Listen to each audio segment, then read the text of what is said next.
Ito, nakagawa na tayo ng isang paramba ang pagpapabulok ng mga waste materials galing sa kusina. No? Ito na yung ating compost heap.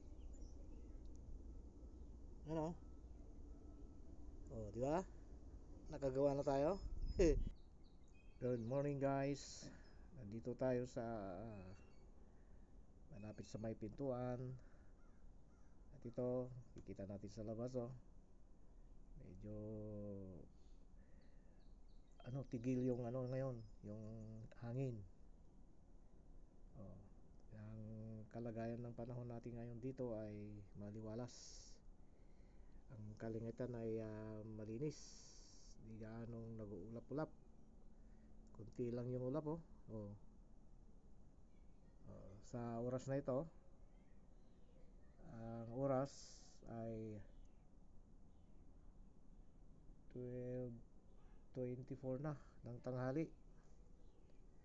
Kaya labas ang araw, kaya mainit, may kainitan yan. Pero pa rin, malamig pa rin siya ng konti. Lalo na mamaya pagka mahangin o naghangin na mamaya, malamig na yung paligid. Ang simoy ay dama mo talaga yung lamig. Okay? Ang gagawin natin ngayon ay magtatanim tayo ng galing sa kusina na pinaggulayan. Ibang mga pinaggulayan sa kusina ay may mga ugat, kaya tatanim natin ngayon ay magtatanim na naman tayo ng spring onions. Yan, at saka yung mga buto ng kamatis, talong, at saka sili. Mayroon na naman tayong naipon na ipupunla natin. Kaya magpupunla tayo ngayon at magtatanim tayo ng gulay. Samahan nyo ako sa pagpupunla at pagtatanim. Yung mga nabubulok na na mga bagay ba na galing sa kusina. Nandyan yung balat ng mga gulay, saging, at saka yung balat ng itlog. Mga yan gagamitin o ihalo natin sa lupa nating pagtatamnan o pagpupunlaan. Yan mga guys, dami-dami konti, tulong yan, malaking tulong yan sa mga tanim natin. Yan. Okay, dagdag pataba sa lupa na pagtatamnan o pupunlaan natin. DIY na na fertilizer ba o abono. Okay, kunin natin yung lupa, yung pagtanim natin na lupa. Ito yung gagamitin natin lupa, organic soil. Shorts. Ito yung lupang ito yung gagamitin natin. Napanlupan natin sa sa tanim natin, sa mga tanim natin, sa mga ipupunla natin. Ayan, dalhin natin doon sa may punlaan sa taniman.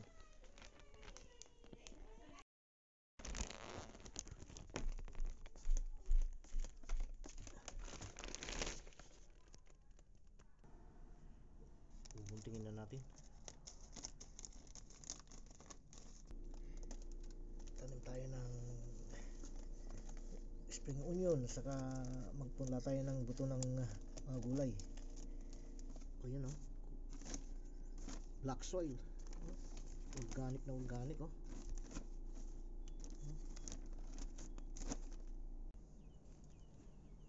Magtanim na tayo.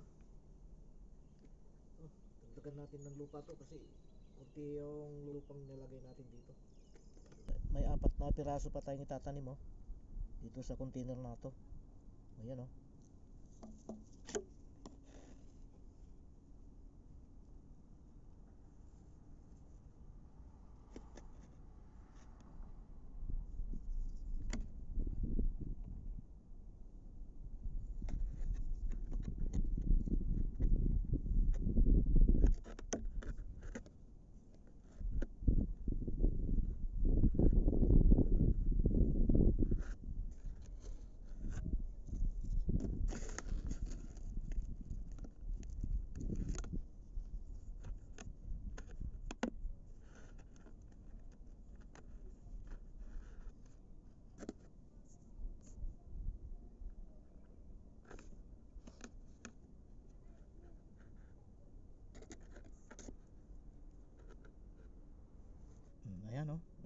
na natin, oh.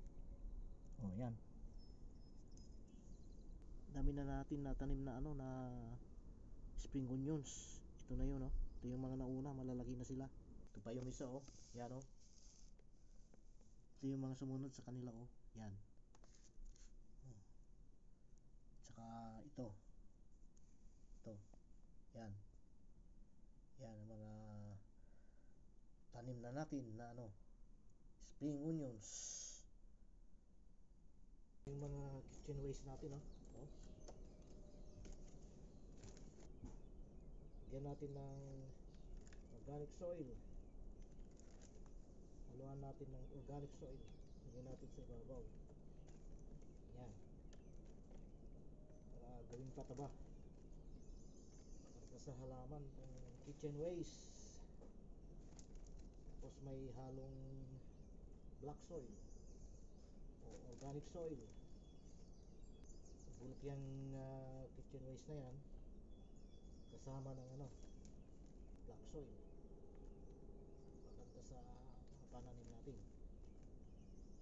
Yan, oh. Okay na yan. Magkagawa na tayo ng isang paramba ng pagpapabulok ng mga waste materials galing sa kusina. Oh, nakagawa na tayo ng compost heap waste materials galing sa ating kusina. Okay na. Ito na yung ating compost heap. Ano? Oh, di ba? Nakagawa na tayo. Ito itanim natin, oh.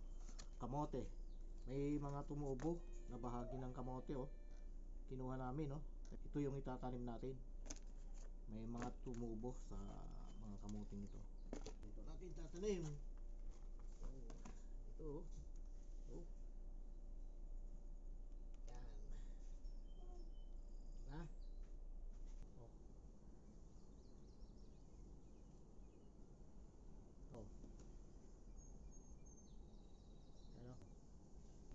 Obserbahan natin kung ilang araw sisibol ang mga dahon ng kamote. Diligan natin ng 2 beses kada araw. Isa sa umaga, isa sa hapon. Kakabuti ito ng tanim. Kailangan nila ito sa pagtubo. Oho. Takpan natin ng ano, black soil o organic soil.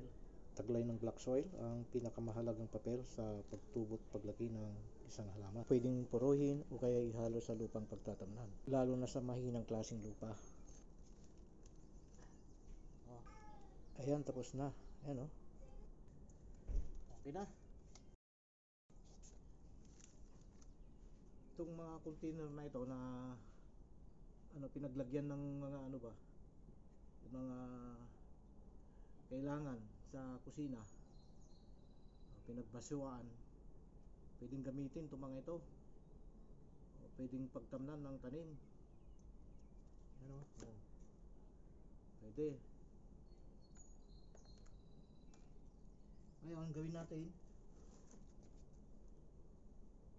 dagdagan natin ng ano, mga kitchen waste ba, o, tulad ng balat ng saging, oh. Guntingin natin, pira-pirasuhin natin. Ganyan, dadagdag natin dito sa ano, organic soil. Ihalo natin para dagdag pataba ba, para sa ating mga tanim. Bukod dito sa pinagbalatan ng saging, mga gulay, eggshells, o kaya nabubulok sa mga ito. Yan, oh. Mga labis o bulok na pagkain. Oh. Ito ay mga useful tools para sa mga tanim natin. Yan, oh. Laking tulong to sa ating mga ano, tanim ba. Dagdag pataba ba, di ba? Kaya magandang itabi lang muna ang mga waste materials natin sa mga kusina natin. Dahil mula rito ay maaari tayong makakagawa ng compost heap. Organikong abono yan. Nakakatulong ito ng malaki sa ating mga ano, pananim. Ano? Salamat sa pagsama. Hanggang sa muli. Ingat. Bye.